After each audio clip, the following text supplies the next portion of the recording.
for that address. As I mentioned at the beginning, that we are going alphabetical country-wise for our honorable ministers on the dais, and therefore I now move to Armenia, the Minister of Economy, His Excellency Papayan.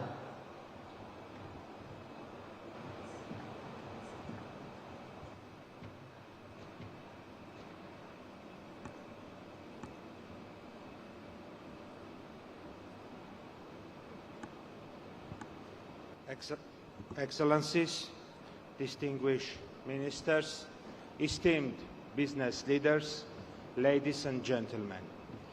It's a great honor to address this distinguished audience at the 13th edition of the Partnership Summit, a platform that for 3 decades has successfully brought together international organizations, governments and private sector leaders to shape the global economic agenda. I would like to express my sincere gratitude to the Government of India, the Ministry of Commerce and Industry, the Government of Andhra Pradesh and the Confederation of Indian Industry for their warm hospitality and the excellent organization of this important event. Armenia highly values its long-standing friendship with India, a nation that continues to demonstrate visionary leadership and impressive economic dynamism. India's achievements in innovation, technology and inclusive development are a source of inspiration for many countries, including Armenia. We are confident that this summit held in India, a country that embodies growth through partnership, will generate new ideas, promote sustainable collaboration and create lasting opportunities for all participants. At the same time, Armenia attaches great importance to expanding cooperation with all countries represented here today. The challenges of our time, from ensuring economic resilience and digital transformation to addressing climate change and supply chain security, require global dialogue, collective action and partnership that transcend borders. Dear colleagues, today, Armenia stands at a pivotal stage of transformation. Through consistent reforms, we are building a diversified, expert-oriented and innovation-driven economy. Our newly adopted expert promotion strategy 2025-2030 focuses on enhancing industrial competitiveness, supporting small and medium enterprises and improving the business environment. This strategy reflects Armenia's vision to position itself as a reliable and dynamic partner in the global economy. Due to the latest developments in the region, Armenia is increasingly becoming a regional hub for investment, innovation and connectivity, a natural bridge between Asia and Europe. Our unique geographic position allows investors and businesses to access both the Eurasian Economic Union and European Union markets. We are strengthening our industrial zones, logistic hubs and free economic areas to facilitate international trade and production. Armenia offers attractive opportunities in renewable energy, high technologies, electronics, pharmaceuticals, agrobusiness, tourism and education. sectors where international investors can achieve sustainable and mutually beneficial results. One of Armenia's flagship initiatives is the Crossroad of Peace project, a comprehensive program designed to restore and expand regional connectivity. This initiative envisions the creation of a modern network of transport, energy and communication routes linking the South Caucasus, the Middle East and Central Asia. Its goal is simple yet transformative: to turn Armenia into a vital link connecting economies, ideas and peoples. We believe that economic cooperation and partnership are the most effective instrument for building trust, stability and lasting peace in our region. The themes of this year's summit: trade, industrialization, sustainability, climate action, innovation and inclusion align closely with Armenia's own economic agenda. They are the same. We are committed to integrating green growth, digital transformation and industrial modernization into our development strategy. And we see this forum as an exceptional opportunity to exchange best practices and explore joint initiatives with partners from every country. Armenia approaches international cooperation with openness and confidence. We welcome collaboration with India and with all countries represented in this summit on the basis of equality, mutual benefit and shared vision. Together, we can build sustainable supply chains, strengthen global and regional connectivity and unlock the full potential of international trade and investment.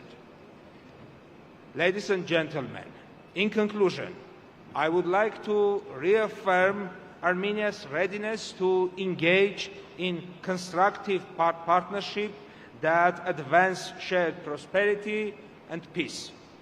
The Partnership Summit reminds us that true progress comes not from competition, but from collaboration, from building bridges rather than barriers. Armenia stands ready to contribute to this common goal and to work hand in hand with all of you to create a more interconnected and sustainable future. Thank you once again. Thank you, sir. Thank you very much for your comments and address. And now I therefore move to Canada and the Minister of International Trade, the Honorable Mr. Sidhu.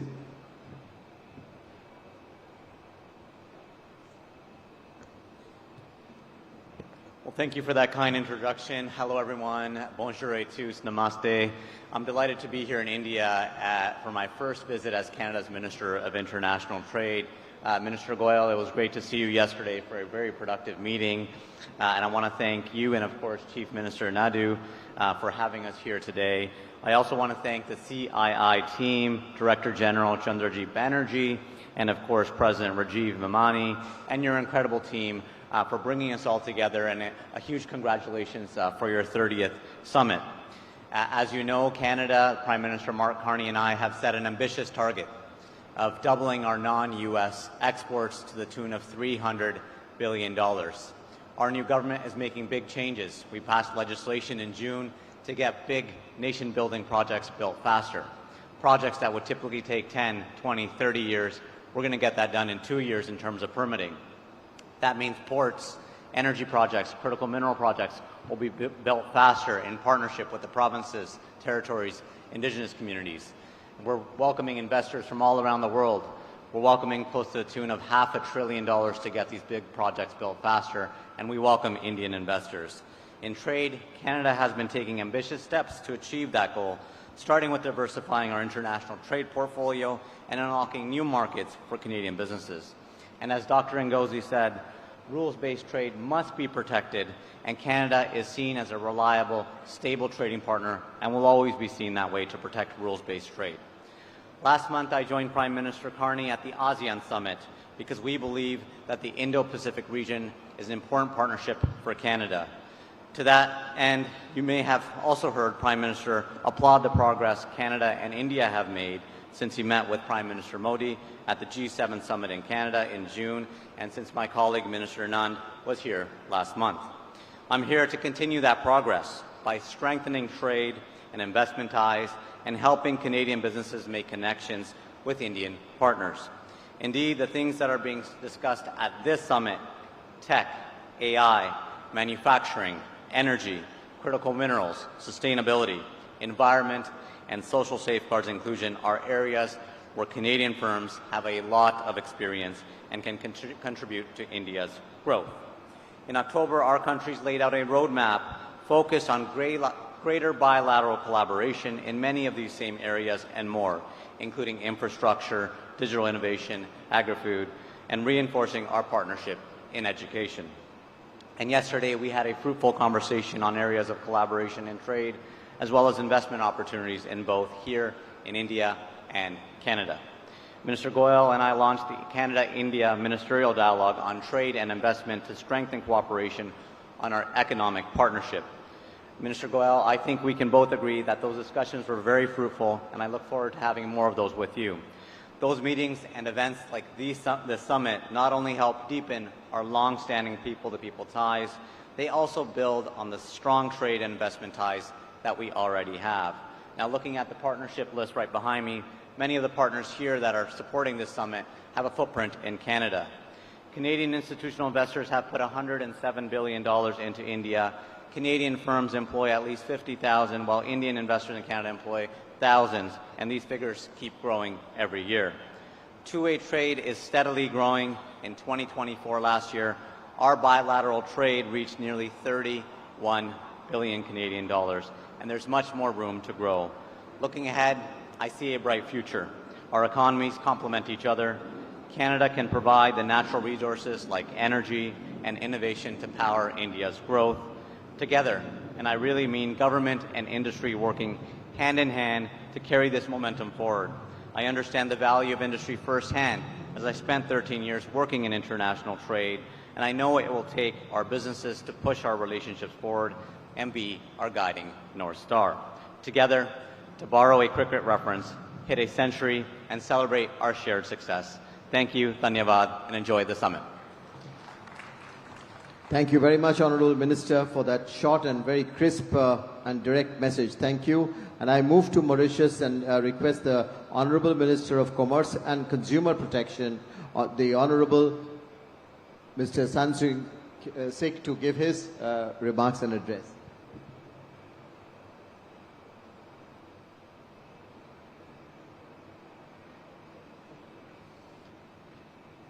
Honorable Chief Minister of Andhra Pradesh, Honorable Minister of Commerce and Industry of India, my good friend Honorable Piyush Goyal, distinguished ministers, excellencies, esteemed business leaders, ladies and gentlemen. It is with great pleasure that I address you today. Only a few months ago, at the 20th CII India-Africa Conclave in New Delhi, we stood together to reaffirm a vision of deeper partnership between India and Africa, anchored in trade, trust, and technology. That meeting was not a ceremonial exercise. It was the continuation of a journey that has, over the past 2 decades, reshaped how two regions of the global South engage with each other and with the world. Today, at the 30th CII Partnership Summit, we move from vision to execution, from frameworks to outcomes. When the conclave first convened in 2005, the world spoke of India-Africa as emerging regions of promise.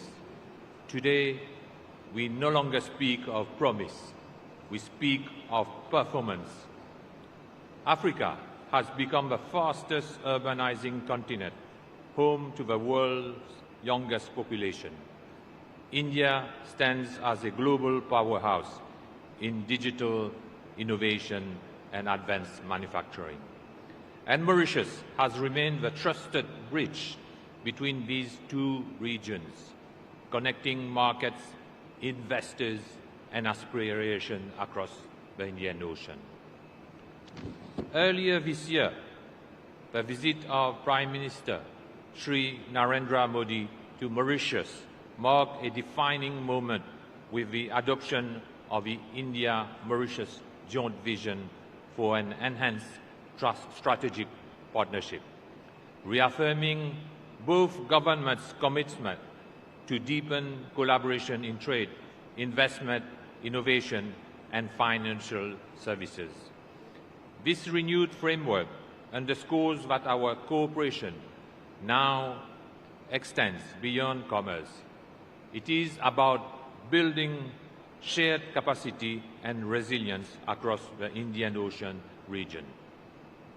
Mauritius has become the testing ground for this new architecture of trade between India and Africa. Indian enterprises today operate across our banking, ICT, construction, and energy sectors, while Mauritian investors are increasing their presence in India, particularly in financial and professional services. The relationship between India and Mauritius remains one of the enduring depth, building on trade, investment, and shared prosperity. Over the past 5 years, India has consistently ranked among the leading trading partners of Mauritius, representing about 11% of our total imports and standing as the third largest source of goods to the Mauritian markets. The volume of exports from India to Mauritius demonstrates the strength and stability of this partnership, valued at $646 million USD in 2023 and $766 million USD in 2024. India's top 5 exports: cotton, cereals, motor vehicles, and mineral fuels. India also remains a key supplier of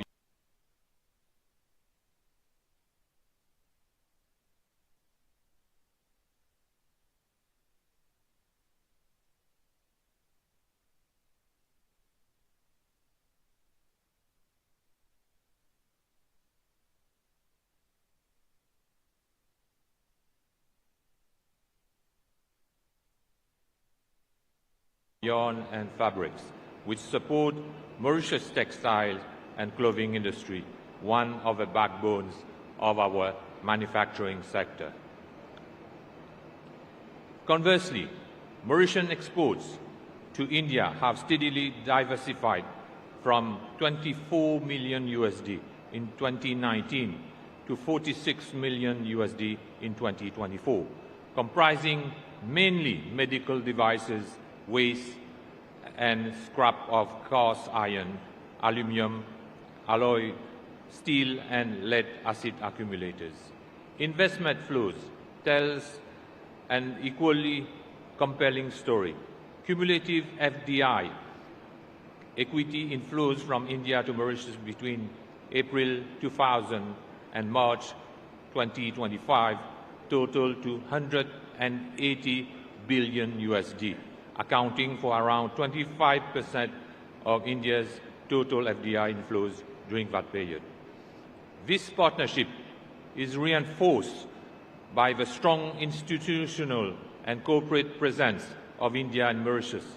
Prominent Indian public sector enterprises, including the Bank of Baroda, Life Insurance Corporation, New India Assurance Corporation, Telecommunication Consultants India Limited, Indian Oil Mauritius Limited, Mahanagar Telephone Mauritius Limited, and the State Bank of India, Mauritius Limited, have established operations that go beyond commerce.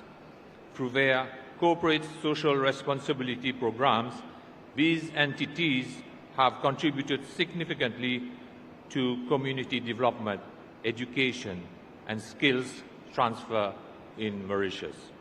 The human dimension of this partnership is equally strong.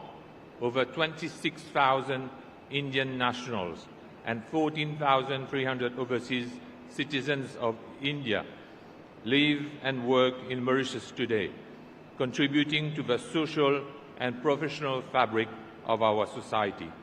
Meanwhile, 64 Indian companies have invested across key sectors, including healthcare, education, ICT, free port, logistics, and financial services, with renowned names such as Amenity University, Infosys, Dr. Agarwal's Eye Hospital, and the Oberoi Group, playing a visible role in Mauritius' economic landscape. Ladies and gentlemen, government's forward-looking vision, Mauritius' new government program for 2025-2029 complements this renewed momentum. It outlines 6 priorities that align with the very themes of this summit. Number 1, a new economic model. Number 2, ocean economy. Number 3, food security and agro-industry. Number 4, green energy and climate diplomacy. Number 5, digital transformation. And number 6, consumer protection and fair markets. Each of these pillars is designed not only for national growth, but to strengthen our collective economic space, the India-Africa-Mauritius axis of shared prosperity. The recent state visit of the Prime Minister of Mauritius, Dr. Navin Chandra Rangulam, to India further deepened this momentum. It brought tangible outcomes from a special economic package worth $680 million USD, supporting infrastructure, health, and renewable energy products to new memoranda in science, education, and SME promotion. These outcomes testify that our partnership continues to evolve from sentiments to substance, from shared heritage to shared prosperity. Ladies and gentlemen, the message from Mauritius is clear. We are not competitors, we are connectors. Mauritius is ready to be the platform where African resources meet India's innovation and scale. African manufacturing expands through Indian investment, and Africa's young talent learns through India's experience, anchored in Mauritius' regional infrastructure, education, and finance. The themes of this summit, technology, trust, and trade, are not abstract for us. They reflect how Mauritius operates and what we offer. Access through trade agreements across 3 continents. Stability through sound governance and transparent regulation. Connectivity through maritime, digital, and financial networks. And above all, trust built through decades of partnership with India. We are now exploring with CII and partner countries the possibility of a Mauritius-India-Africa Business Innovation Forum, a standing platform to turn today's idea into tomorrow's project. Because it is no longer enough to talk about cooperation, we must operationalize it. As we mark 20 years since this conclave began, we can be proud of how far we have come, yet clear-eyed about how far we must still go. History will not remember the size of our economies, but the scale of our ambitions and the sincerity with which we build bridges across the Indian Ocean. Mauritius reaffirms its unwavering commitment to remain and to strengthen its role as India's closest, most reliable and forward-looking partner in Africa. Together, let us shape a new global architecture, one defined not by distance or dominance, but by cooperation, connectivity, and shared destiny. Thank you for your attention. Thank you very much, sir. Thank you. And I now move to Nepal and the Minister of Industry, Commerce and Supplies, the Honorable Mr. Anil Kumar Sinha.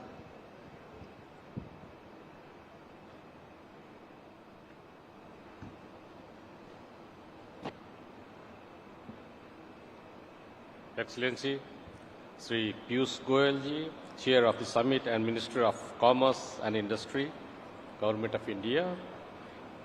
Excellency, Sri N. Chandrababu Naidu, Chief Minister of Andhra Pradesh. Excellencies, distinguished guests, ladies and gentlemen. I extend my sincere thanks for Your Excellency, Sri Piyush Goyal ji, Chair of this Summit and Minister of Commerce and Industry of Government of India, for cordial invitation to me to this vibrant summit. It is my pleasure to address this esteemed gathering at the 30th Partnership Summit in this beautiful city, Visakhapatnam, under the visionary leadership of Sri Chandrababu Naidu. I congratulate the Government of India, Government of Andhra Pradesh and Confederation of Indian Industry CII for organizing 30th edition of this summit, bringing diverse group of intellectuals and policymakers with a view of fostering partnership, collaboration and sharing potential growth and opportunities of mutual benefit. Excellencies, ladies and gentlemen, Nepal highly values its strong and enduring relationship with India, a relationship deep-rooted in our shared history, cultural ties, open border, and economic interdependence. India is Nepal's largest trading partner, main transit providing country for trade access with third countries, and one of the largest source of foreign direct investment. We are impressed how India is working towards becoming the third largest economy in the world with high economic growth. These efforts will not only support to achieve the dream of vibrant Viksit Bharat of Indian people, but also to contribute to the economic transformation of this region. Excellencies, ladies and gentlemen, there is a profound shift in the global economy. Geopolitical alignment, supply chain restructuring, digitization, and sustainability imperatives are creating new opportunities and challenges for trade and industry.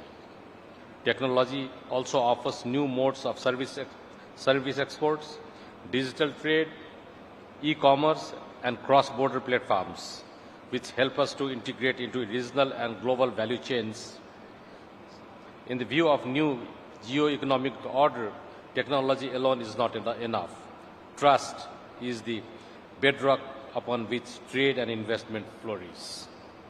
The theme of this summit, technology, trust, and trade navigating the new geo-economic order, resonates deeply with Nepal's need to achieve economic development as the country has now embarked onto the path of economic development and prosperity. On this occasion, let me allow to highlight a brief overview of Nepal's recent political change and economic development efforts made by the government to create enabling business and environment. Recent Gen Z movement in Nepal was unprecedented. Nepali youth raised a strong voice for more accountable, responsive, and corruption-free governance. This movement in Nepal has a clear message that our policies, programs, and actions should address the need of and aspirations of the youth. Responding to the call of the Gen Z movement, a new interim government has been formed under the leadership of Right Honorable Prime Minister Mrs. Susila Karki. The House of Representatives has been dissolved and general election for federal level has been announced for 5th March 2026. At present, Our government is committed to promoting accountable, responsive and corruption-free governance, while keeping its main mandate, the election of the House of Representatives, at the center. Our Constitution has recognized the role of private sector as a key engine of economy. The government is committed to promote enabling business environment. As the Foreign Investment and Technology Transfer Act allows foreign companies or individuals to invest in almost all sectors except a very few listed sectors. Government of Nepal has implemented a fully online company administration management information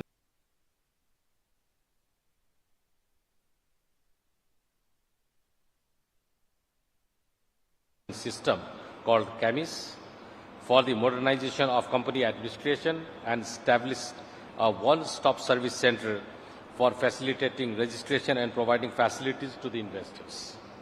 Nepal National Single Window has been implemented for facilitating international trade. Our commitment on multilateral, regional and bilateral trade agreements have made Nepal a most liberal and open market for international trade. Rising opportunities of software export, business process outsourcing, e-commerce, fintech and digital services in Nepal shows comparative advantage in the information and communication technology sector. Our overall indicators of Nepal's economy are positive and progressive.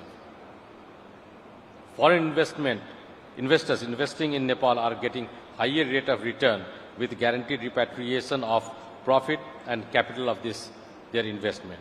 Nepal is graduating from LDC category status in November 2026. Excellencies, ladies and gentlemen, despite our negligible contribution to the carbon emission, we have been facing serious challenges of climate change. An integrated and collective adoption approach is required from mountains to the sea to avoid climate disaster. We are facing huge trade imbalance in the international trade. To face this perennial challenge, we need continuous cooperation and support from our trade partner countries. Excellencies, ladies and gentlemen, we recognize the importance of foregoing partnerships that are built on trust, transparency and mutual respect. It is through such collaborations that we can unlock the full potential of our economics and create sustainable opportunities for our people too.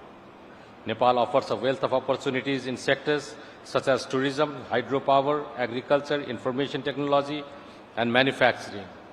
And many more can be explored are yet to be explored. We have immense potential in tourism sector for investment as we have possibility from Mount Everest, the world's highest peak, to Lumbini, the birthplace of Lord Buddha. Let us recognize that our theme is not abstract. The 3 T's, technology, trust and trade, is the trinity that will determine how countries like Nepal carve their place in the new geo-economic order. Nepal is committed to continue structural reform, building trade infrastructure and digital ecosystem, and creating enabling environment for commerce and industry. I invite business and investors from India and all around the globe to explore in these highly potential sectors and partner with us by bringing new technologies and expertise to materialize our shared goal of economic prosperity and inclusive growth. I am confident that the discussion and deliberations at this summit will pave the way for meaningful partnership that drive sustainable growth, innovation, technology transfer, and prosperity in our region. Together, let us embark on a journey of shared success and prosperity. At the end, I congratulate the Ministry of Commerce and Industry, Government of India, and CII for the excellent arrangement of this summit. I thank you all for your attention. I look forward to fruitful deliberations, productive partnership, and collective actions. Namaskar. Thank you very much, Sir, the Honorable Minister from Nepal. And it's now my turn to invite and request the Honorable Minister from Singapore, the Honorable Coordinating Minister for National Security and Minister for Home Affairs, His Excellency Mr. Shanmugam, to give his address.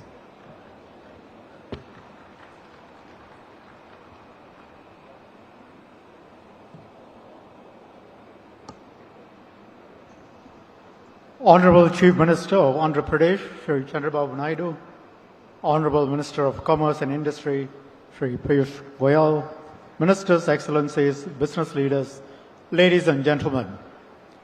In the interest of time, I will skip some of my introductory remarks. This is a time of disruption to the world order.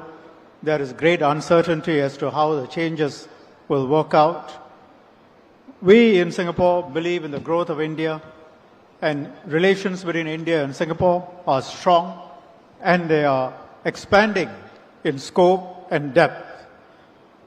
We have put in place a wide-ranging, comprehensive strategic partnership between our two countries. The India-Singapore Ministerial Roundtable, ISMR, and the India-Singapore Business Roundtable, ISBR, are now in their third year, and they are the structural mechanisms for the relationship between the two countries. And they underpin our cooperation in many areas, including what I would say the following pillars: digitalization, skills development, connectivity, healthcare and medicine, and advanced manufacturing. And in these times of global uncertainty, where the global supply chains are being affected, global trade is being affected, strong ties between like-minded countries, either bilaterally or in groups, can help those who are involved to steer through the turbulence that all of us face. And between India and Singapore, our people-to-people ties, business-to-business ties are long-standing and they are extremely strong. Many Singaporeans have deep roots in India.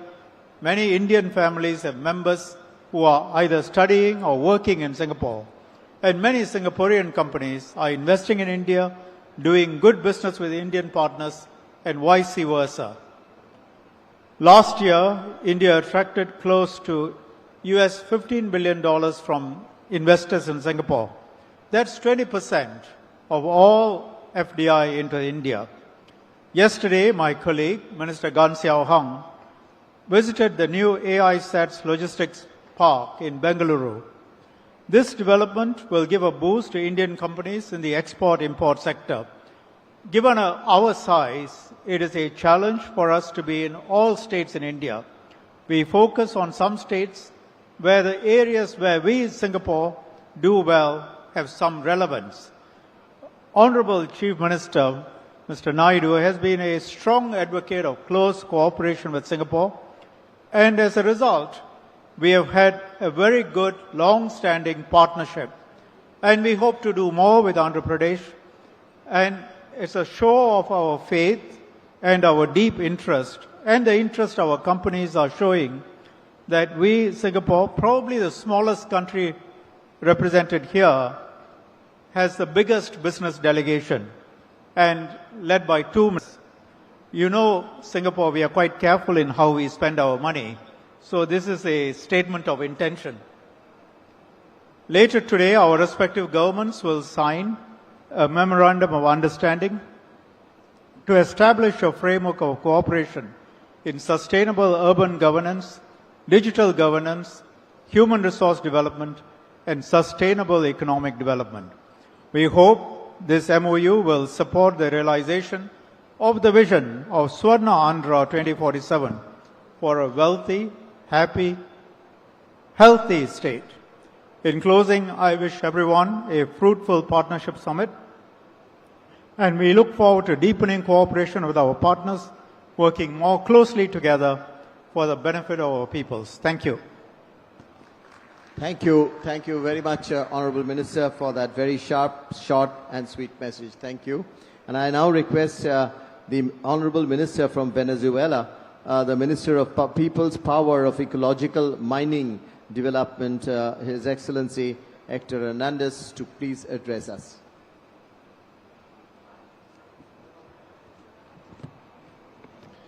Thank you. Good afternoon.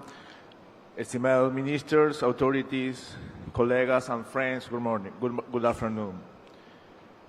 On behalf of President Nicolas Maduro and Vice President Delcy Rodriguez, I would like to thank the Honorable Excellency Minister Goyal for this cordial invitation to participate in this event, which stands on an important global platform to promoting cooperation and economic and trade issues at a time of profound geopolitical transformation. Our countries share a global vision and cannot committed to ensuring the stability of the world economy. We highlight dialogue, innovation, and balanced cooperation as the imperative to face the unique challenges and opportunities arising from the current context of global reconfiguration. Likewise, Latin American and Caribbean, particularly Venezuela, represent great potential oil, gas, minerals, and many other reserves. The region is positioned as an important energy supplier, capacity to meeting global demands, specifically that of India, which is a project to drive a 23% increase in global energy demand by 2015, due to this in previous development. In the economy shared, our countries share more than 66 years of relation, marked by long-term cooperation based on the recognition of our complementations. Venezuela is an energy powerhouse, holding the world's largest oil reserve, over 303 billion barrels, and as well the world's ninth largest gas reserve. Our weight in the global energy matrix continues to grow, projected to the former by 2030-2050. Additionally, Venezuela represents a key player to the global mining industry, ranking among the top countries in metallic and non-metallic minerals, as well as rare earth deposit essential for the energy transition. We are confident that the cooperation with India will continue to strengthen, taking advantage of opportunity to expand the technical and productive capacity and forest technology enterprise within industrial space and our countries and Latin America, an essential contribution to building to multipolar world. It is also important to highlight to our country holds 2,700 certificate tons of gold and more than 5,000 additional tons per to certificate. Likewise, we have 314 million tons of nickel, 1.6 billion tons of iron, 340 million tons of bauxite, and 1.1 billion tons of coal. India is emerging as global power by upholding this conviction that the world is one family. As one family, we must coexist without hegemonics, without empires, and without corporations' dictatorships. These visions align with the collective efforts of BRICS to promote the global development and growth. Brothers and sisters of India, the last partnership summit you addressed the importance of global cooperation to strengthen alliances and overcome challenges. Under this premise, Venezuela is here today to propose give you priority and Spain of the implementation of the new economy, trade, science, and technology politics adapt to a new international reality. Under the leadership of President Nicolás Maduro, the economy policy of the Bolivarian government continues to promote to the diversification and transformation of our economy. Venezuela is ready to receive investment and has the clear plan to directly to research, technology, and the offer to the externship the national market and expand our position in international markets. From Venezuela, we are reaffirmed our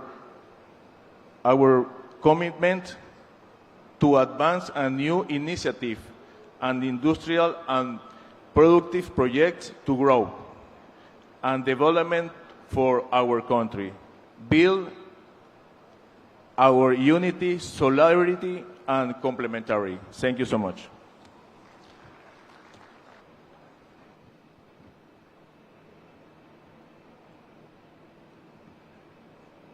Honorable Minister Sri Piyush Goyal, Honorable Chief Minister Mr. Naidu, Honorable Ministers, Excellencies, eminent business leaders, ladies and gentlemen, it is my pleasure to join you all at this very important CII Partnership Summit. At the outset, I would like to thank the Honorable Minister Sri Piyush Goyal for the invitation. I also would like to congratulate the Government of India, Ministry of Commerce Industry, the Confederation of India Industry, and the Government of Andhra Pradesh for this timely initiative. We gather at a very challenging time with persistent global headwinds and geopolitical disruptions affecting a country's development progress. Yet, amid this turbulence, India's economic performance is commendable. India's trade trajectory is characterized by a dual engine of growth, where the reliable services sector provides stability, while at the same time the merchandise sector undergoes a critical transformation. India consistently runs a substantial trade surplus in services.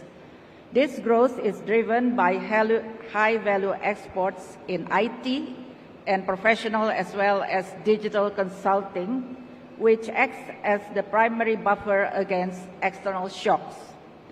The Indian economy continues to grow due to robust domestic demand and sustained capital investment, steadfastly on track to position itself to become the world's third largest economy by 2030. These are not mere statistics, they are a testament to being able to turn challenges into catalysts of seeing in adversity the seeds of innovation.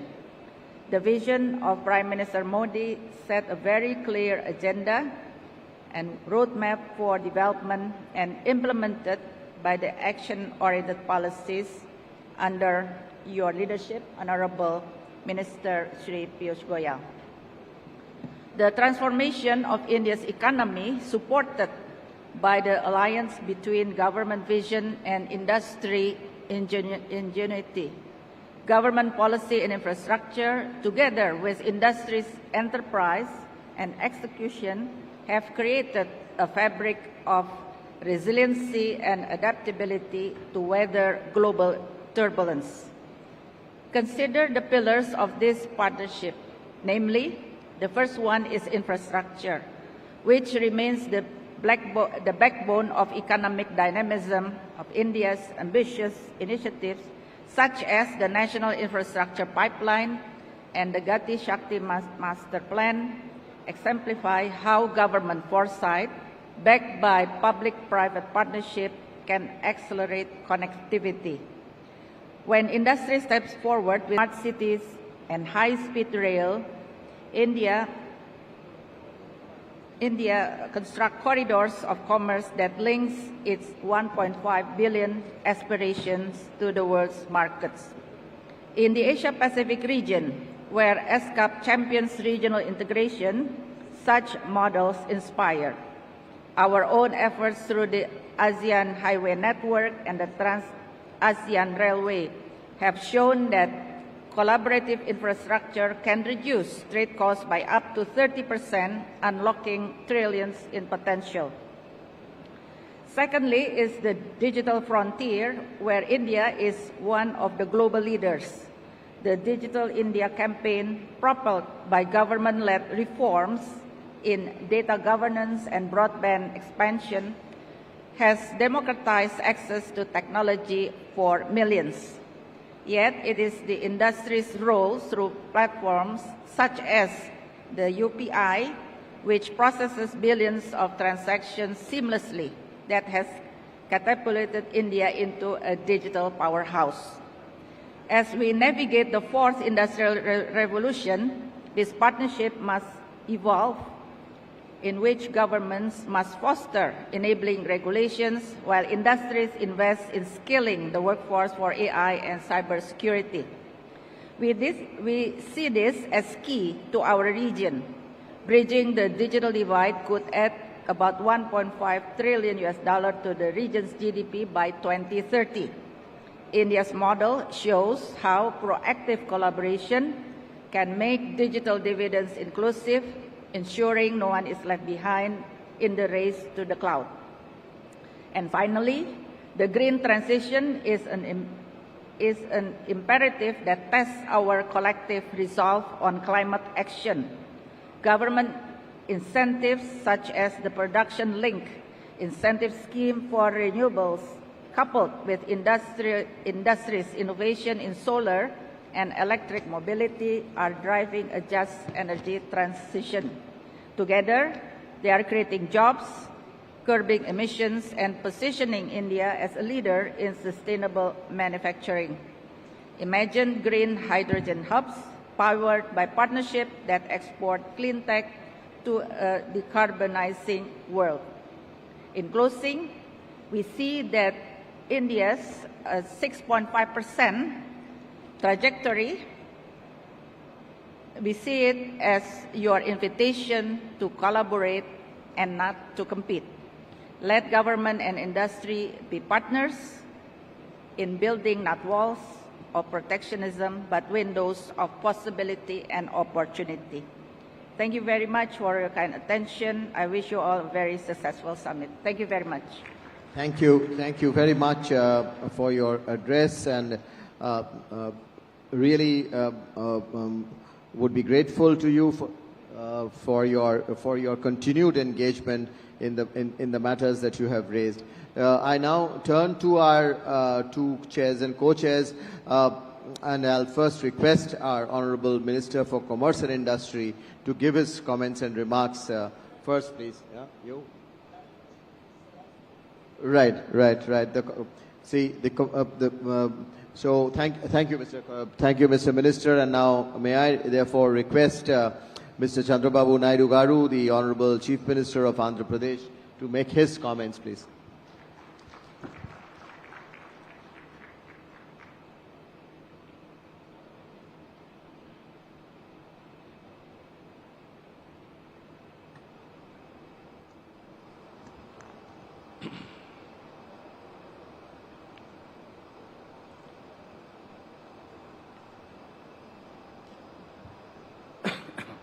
Honorable Minister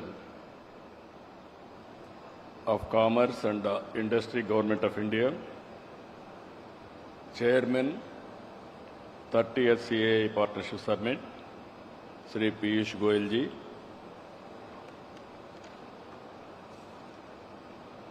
Honorable Ministers on the dais, Minister of Commerce and Industry of Republic of Angola, Oliveira, Honorable Minister of Economy, Armenia, His Excellency Papuan, Honorable Minister of International Trade, Canada, Honorable Mahendra Sindhu, Honorable Minister of Commerce and Consumer Protection Mauritius, Honorable John Michael, Minister of Trade and Commerce and Civil Supplies Nepal, Anil Kumar Simhaji, Honorable Minister Singapore, Coordinating Minister of our National Security and Minister of Home Affairs, His Excellency Shanmugam Garu, Honorable Minister for Venezuela, His Excellency Hector, World Trade Organization Director General, Honorable Avela, Under Secretary General, United Nations, Honorable Armida, and friends, we had elaborate speeches in the inaugural session. Today, I am very happy to receive so many delegates. Overall international registrations 560 and also diplomats 58 members, 13 different countries ambassadors, high commissioners, 4 deputy heads of missions, 5 council generals, number of countries participation 62 countries. Asia alone 23 countries, and also Europe 20 countries, North America 2 countries, South America 5 countries, Africa 10 countries, Oceania 2 countries. And also I am very happy today highest delegation has come from Saudi Arabia, that is nearly 78 delegates, followed by Singapore 56 delegates, USA 52 delegates, Russia 50 delegates, UAE 40, UK 30, Australia 29, Germany 16, Sri Lanka 15, Japan 11, Canada 10. These are all the top countries which are representing more than 10. We are very happy. It is not only investment summit. As a matter of fact, these 2 days, nearly we are having 46 sessions. Even every year I used to go to Davos. In Davos, we can learn what is happening globally, and also we can have business. It is a win-win situation. Same thing here. Nearly 76 international experts are going to discuss on various subjects. According to me, learning and de-learning is a continuous process. World is moving very fast. Sometimes what you learned yesterday, it is irrelevant today. And also technology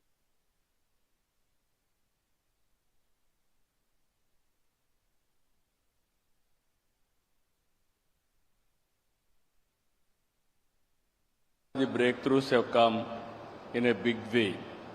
So here we can offer to you in Andhra Pradesh, this is also another important issue I want to place before you. All 62 countries you attended here, your trade delegations are here. If you can invest in India, in turn, all of us, even from India, will invest in different countries. That is the biggest harmony we can establish. We can understand each other, we will respect each other, and also in future we will live together. According to me, today we are seeing geopolitical situations. Even to maintain harmony, this is one way all of us has to work together. Even there are developing countries, there are developed countries, even small countries are doing extremely well. Even Singapore, even Dubai, their population is very small, but their best practices and also their achievements, if you can see, yes, recently I was in Dubai. They are planning very soon, within 1 year time, drone taxis. That is how things are happening. Even Singapore, from the beginning, they are helping us so many things. Even Amaravati master plan, they have planned extremely well. So these are all the best practices we can learn each other for global good and also mutual benefit. Here I can offer you Araku coffee you have tasted. Even just now I have served here one of the best coffee, organic coffee, produced in tribal area. Next time, I want to take all of you to tribal area for experience to have coffee in tribal gardens. That is coffee gardens itself. You can have coffee. It is not far away. 1 hour. We can have a break and then go on, or otherwise one evening, we can have a dinner in that area. And also if you can go through, we are very strong in aquaculture, horticulture. There we are going to produce our products with certification and traceability. That is how we are moving. Anybody wanted to learn natural farming, they can come. Or otherwise, you are doing better than us. We are prepared to learn from you. Green energy, this is a big breakthrough. Environmental sustainability, even microgrids, we can plan it. And also next level, we can go for green hydrogen, ammonia, and so many developments we can work together. And also minerals, it is a new area. Lot of things we have to learn each other for value addition. Even rare earth minerals are available in Andhra Pradesh. Anybody is having new technology or new ideas about it, we are prepared to work with them. This is another area. Ultimately, tourism. It is a big area. Everybody is worried now. AI, because of AI, we may lose jobs. To compensate jobs, only the sector, tourism sector. Even we are having long coastline, even excellent beaches, excellent sea cruises. Gandikota, it is similar or better than Grand Canyon, and also culinary tourism, one of the best food. You are all tasting now. Indian food is the best food. Anybody will come to India or anywhere in the world, we are having different types of food. Every state is different. Every cuisine is different. That is where we can provide one of the best food. And also Buddhist trails, one of the best place, even Buddhist circuits. And also temple circuits, one of the best. You can experience new experiences. What is our tradition? What is our legacy? What is our civilization? All these things we can learn with this. And also homestays we are promoting now in a big way. Anybody wanted to experience, go to tribal area, stay with them and learn their culture, their civilization, everything we can work with them. Even we are promoting experience centers, handicrafts, handloom. These are all the experience centers we are promoting in a big way. now deep technology. I told you morning, earlier inaugural session. Now we have reached a stage in governance, data-driven governance. All data in data lake, either central government or state government, historical data, present data, everything on data lake. Then we are collecting real-time data, rainfall, temperature, humidity, groundwater, reservoir water, you name anything, around 45 parameters we are collecting real-time through satellite, drone, CCTV cameras, sensors, everything. Ultimately, AI is the reality. Now, artificial intelligence, we can use it for everything. We can communicate real-time, right solution. That is how things are happening. Now, governments are competing with private sector. This is where we are doing action. Recently, we handled one cyclone. Prediction, preparedness, execution with team spirit. Everything has gone with seamless coordination. Human loss practically nil. And ultimately, we are able to minimize even property loss also. This is where we are promoting data-driven decision-making. Ultimately, every family we want to promote one entrepreneur. 25 years back, I promoted one family, one IT professional. Today, I can say proudly, any country, there are Indians, there are Telugu community from my province. They are earning highest per capita income. All these things happened 25 years because of knowledge economy.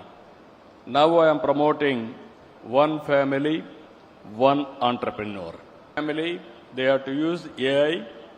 Every family, they are having capacity, they have to produce use case. This is where we are to reach this.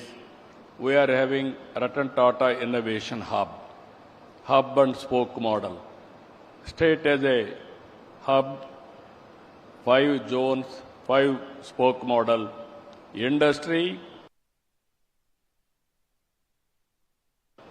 and also academic institutions, mentoring, venture capital, and everything we are integrating, different place, even banker. Ultimately, all nearly 50,000 acres of land is available for land bank. I am attaching to this. Any entrepreneur will come, he want to start a company. Immediately we will train him, we will give everything, plug and play also. That is where in future, to start a company in knowledge economy, distance is not the constraint. I can start a company by sitting in a remote area, anywhere in the world. It is only leadership we need, how to replicate, how to scale it up. You had said prophecy. That's true. I am very happy. Morning I told you one example, stable government. India, Narendra Modi is only the man who is accepting globally, very strong leader, very stable leader. Morning I told NDA in Bihar is going to cross 200. Now we have crossed 200. That is what our ministry is showing. Now you can imagine, once it is stable government, we can take so many decisions. That is where I am appealing all of you. This 20th century belongs to India. And also, we are having inherent strengths. India always is, our Prime Minister is wishing global good. Even he is fighting on terrorism and also international peace, international prosperity, and our countries, trade missions, everybody has to work together. So these are all best opportunities are available. Better than this, you may not get any other place. It is a happening place. What all you wish, you start here. From then onwards, we will work together for win-win situation. Anyway, 2 days, we are all here. Ultimately, again, I am requesting you, you take, and tomorrow, one takeaway you have to take for your success in future. Or otherwise, one good best practice you have to live here for our prosperity or for our future. This is what I want to request all of you. Learning and dealing is a continuous process. I have to learn so many things from all of you. With this, so many delegates are here. We are nearer now. We are understanding each other and respect each other's culture, and also there are so many things we have to respect. Ultimately, it is for global good we are working. With this session, I am very happy. Today and tomorrow also we will be here. We will interact further and further, and also we will learn each other. Thank you one and all. Thank you, Honorable Chief Minister. The policymakers, the ministers, they've all mentioned about their vision, their thoughts of global trade. Industry and businesses have to take it forward. And with that, I'll ask Rajiv Bhimani, a quick concluding wrap-up by you as you thank our honourable ministers and policymakers as to how do you see this being taken forward by the businesses of India and the world. Yeah, thank you very much. I know it's been a long morning, so I will be very rapid. Let me first thank everyone on the dais for very short, crisp, pointed remarks. Everyone laid out the USP, the proposition, and what came of their respective countries. And what came out clearly was that the recent global events have triggered a spate of deregulation. They have triggered a spate of ambition, and they have triggered a space of each country trying to build a new set of relationships, reinforcing old relationships. And I think that's the journey that India has been. And I must congratulate our Honorable Commerce and Industry Minister. We talked a lot about deregulation, but what he has done in terms of trade diversification, building new relationships, strengthening the existing relationships, reducing trade barriers, reducing other trade issues to facilitate and lubricate greater trade and investment. And on behalf of Indian industry, I would like to say the Indian industry today is at a very sweet spot, both given the opportunities in India, the dynamism of the financial markets, the strength of balance sheets, both of the financial institutions and industries, and also very keen to invest not only in India but invest globally. And the big themes that I thought that came out from all of you, apart from trade diversification strengthening, was around AI, new technology, around energy, particularly energy transition, metals and mining, around social infrastructure and advanced manufacturing. And they align very well where India wants to go, where Indian industry wants to go. So I'm very hopeful that this summit will give us a greater impetus to build stronger relationships and further trade and investments. Thank you very much, and thanks a lot once again for a wonderful session. Thank you.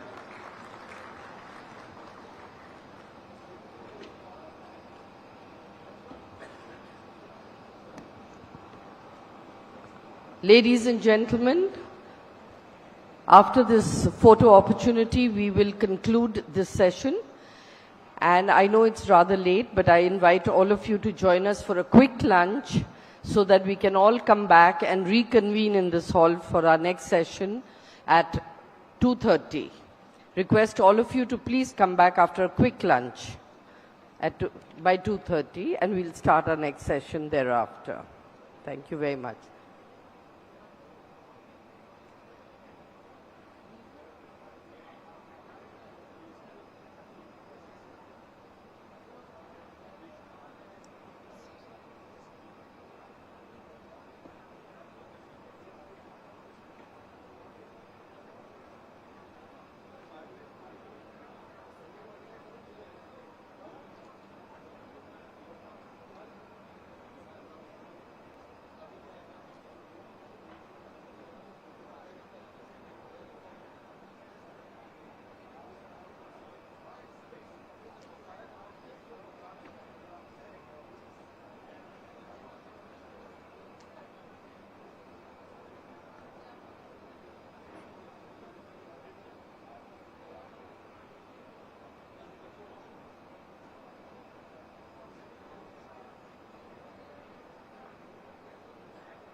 Sí. Mira, ven acá. Yo creo que sí.